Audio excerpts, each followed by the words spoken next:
Hello, welcome back to my channel. If you're new here, I do videos on luxury and beauty and I post at least once a week. If that's something you're interested in, then please subscribe to my channel. Otherwise, welcome back. And today I'll be doing a review of the Louis Vuitton Pochette Felicie. So this is the drawer box it comes in. And for the Pochette Felicie, I actually decided to get it in the black Empreinte leather. So here is the bag. Let's get this out of the way. It comes in a nice little dust pouch, as you can see. So yes, the Empreinte leather. So I actually had purchased this initially in the Damier pattern, but that one I felt, because I mostly want to use this as a wallet on chain, any of the canvas prints are not very formal looking. They're pretty casual, being that they're canvas prints. And I really liked the look of the gold and black on the Empreinte version. I also didn't have anything on the Empreinte leather from Louis Vuitton, so I thought, you know, something smaller would be a nice way to get familiar with the leather type. So as you can see, this is constructed out of the black Empreinte, which is a stamped leather with the monogram pattern. There is one piece of leather here.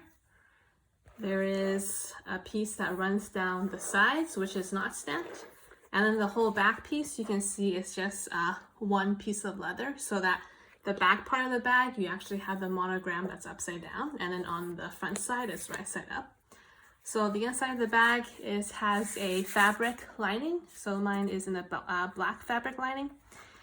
And all the Pochette Felicies also come with two inserts. You can see for the Empreinte one, it's also embossed for the pouch.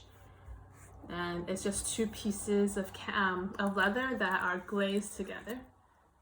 You can see here, and then there's just a zipper pull at the top. It also comes with this 8-slot card holder, also in black leather, but this one is not stamped. This is the back, and the inside has a slip pocket that's also lined in a smooth cowhide leather.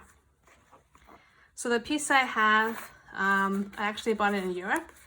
And here is the materials card. So you can see cowhide leather, and the inside is textile lining in the interior.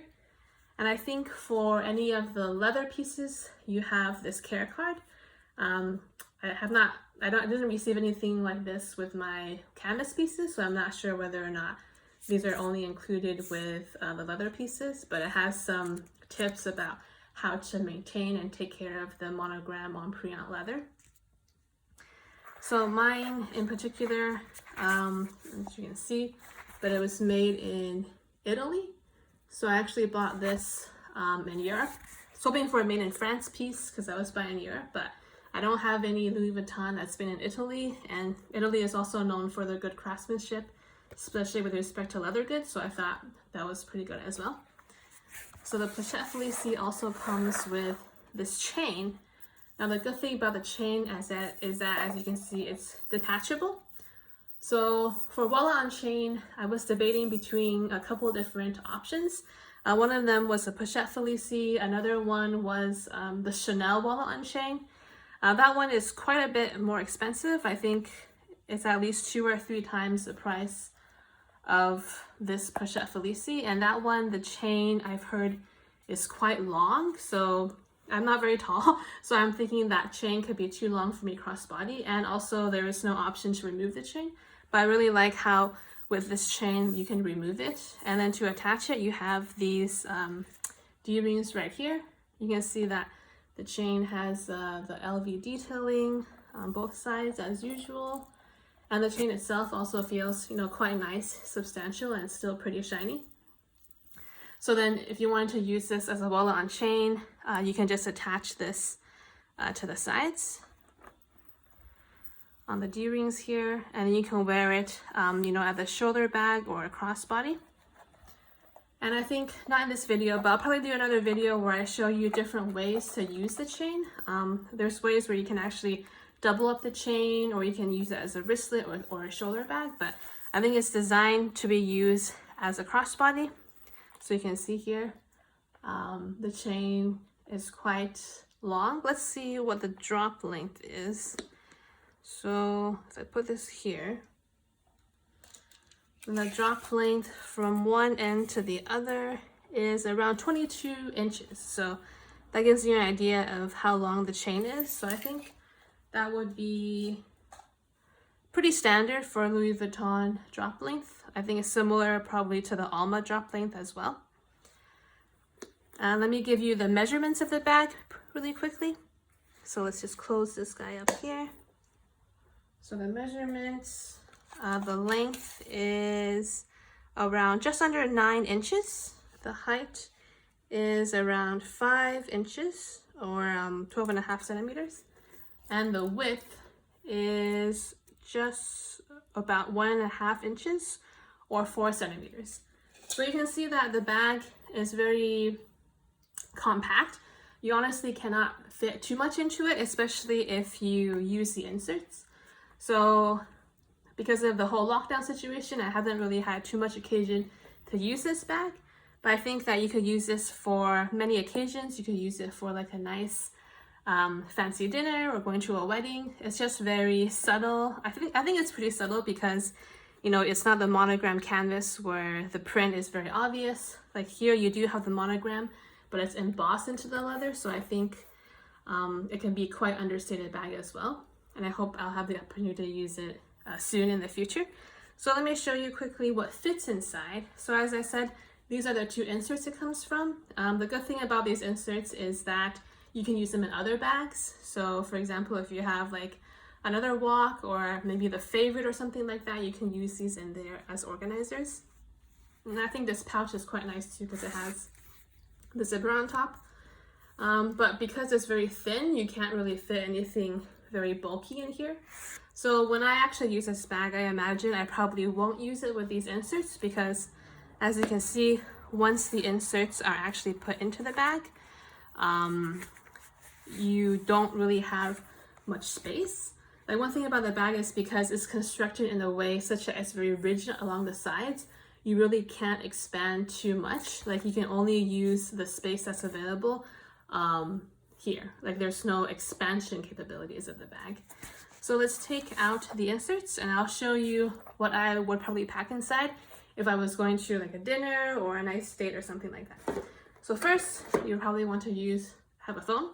So this is actually the Nexus 6P, which is just my old phone. I use the iPhone now, but I think it's similar in size to like plus size iPhones. So just gonna give you an idea. There is a slip pocket right here. So this is probably where I would put my phone, in the slip pocket. And then I would probably want to have my keys with me. So this is my Monogram 6 key holder and it has my car fobs and a couple keys inside. So this one actually does fit if you put it in vertically. Like it's not too high to go at the top, but you can still close the bag. Let's see, let me put it in this way. And then I'll probably bring my key pouch with me. So for the key pouch, I usually use this for reward cards, but I would probably repurpose this as my main wallet when I'm using this bag. Probably downsize to like some cards and some cash and some coins. You can put that in as well. And you can see that really with those 3 items, that's basically about the capacity of the bag.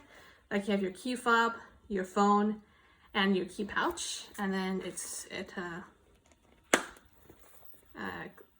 you can see it snaps closed like that. There is a little bit of bulging where the key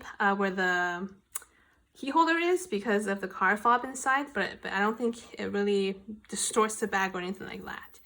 So you can see that, you know, being a wallet on chain, it doesn't fit too much. I think that if you had a flat card holder, it could help fit more. Like if you use a flat card holder instead of the key pouch, or maybe if you didn't really need to bring all these keys with you, like maybe your spouse or something has key fob already, so you don't need to bring everything with you, then you can fit other stuff in it as well. You could even just use these inserts, so you could put your credit cards inside here and put your maybe some keys or whatever else you want to carry in here, like very thin paper.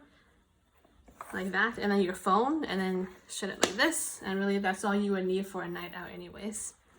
So yes, this is the Pochette Felicie. I really like the look of this bag. I think it could transition well as you age. Like I can see somebody in their 20s, 30s, 40s, 50s, up 60s, like using this bag, and it would not look out of place. It's just very classic design with an envelope, and I think it looks very formal. One thing I did want to mention is that with the Empreinte leather, I have seen bags where the embossing actually fades over time.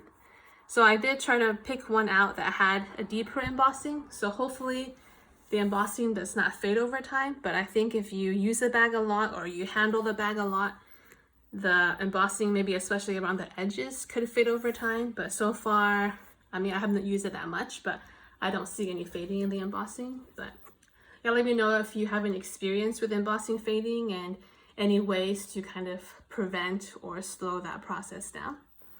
Alright, so that was my quick review of the Pochette Felicie. As I said, I'll probably do another video explaining the different ways to use the chain, and then maybe how to even dress the bag down so it doesn't have to be necessarily used for formal occasions. Alright, if you have any questions or if you like this video, then leave some comments down below and hit the like button. Otherwise, I will see you back on my channel soon. Alright, bye-bye.